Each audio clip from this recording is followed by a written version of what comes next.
इस वीडियो में हम देखेंगे कि एक ट्रांजिस्टर में कितने किस्म के करंट मौजूद होते हैं और इनकी आपस में क्या निस्बत है। ये एक एनपीएन ट्रांजिस्टर है, जिसे हम पिछली वीडियो से देखते समझते आ रहे हैं। इसके कलेक्टर पे 5 वोल्ट और बेस पे 0.7 वोल्ट की सप्लाई जुड़ी है।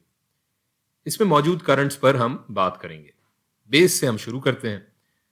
हम जानते हैं यहाँ इलेक्ट्रॉन्स इस टर्मिनल में बाहर की जानिब आ रहे होंगे, तो करंट की समत इलेक्ट्रॉन्स के मुखालिफ होती है और ये हो जाएगी यहाँ इस तरह।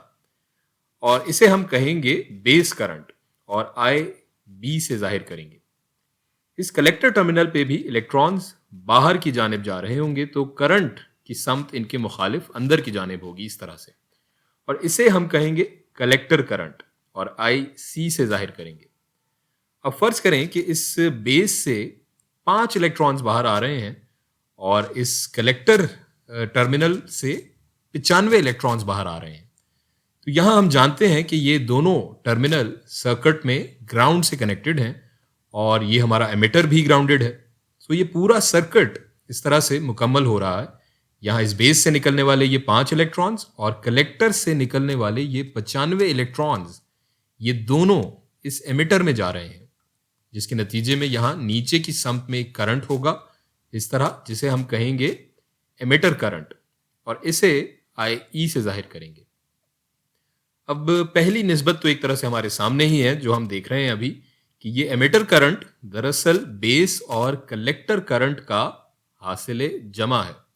सो इसे हम लिख सकते हैं इस तरह, I E is equals to I B जमा आई सी। अब अगर हम गौर करें तो यहाँ एमिटर से 100 इलेक्ट्रॉन्स निकल रहे हैं, जिनमें से 5 इलेक्ट्रॉन्स बेस में जा रहे हैं और 95 इलेक्ट्रॉन्स कलेक्टर में। तो यहाँ हमें एक और निस्बत नजर आ रही है अपने इस एमिटर करंट और कलेक्टर करंट में। हमारा कलेक्टर करंट हमारे एमिटर करंट का 95% है। तो इसे हम लिख सकते हैं I C is equals to 0.95 into I ई। इस परसेंटेज का दारोमदार ट्रांजिस्टर की मखसूस किस्म या इसकी मैन्युफैक्चरिंग वगैरह पे होता है और ये कम ज़्यादा हो सकता है। इसकी कदर 99% तक भी हो सकती है, लेकिन ये होती एक कांस्टेंट वैल्यू या एक मुस्तकिल कदर ही होती है। सो इसे हम अल्फा से जाहिर करते हैं और इसे हम लिख लेंगे I C is equals to alpha into I ई।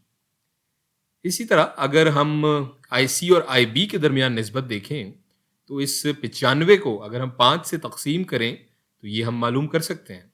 ये 95 डिवाइडेड बाय 5 19 होगा, 19। तो हम ये लिख सकते हैं कि I C is equals to 19 times I B. ये भी एक कांस्टेंट होगा और इसे हम ग्रीक लेटर बीटा से जाहिर करेंगे।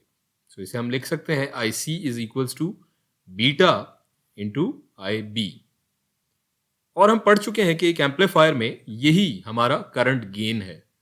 और अगर हम इस मिसाल की बात करें यहाँ, तो हम देख सकते हैं कि यहाँ 19 गुना की एम्पलीफिकेशन करेगा ये ट्रांजिस्टर इस करंट में जो बेस पर होगा।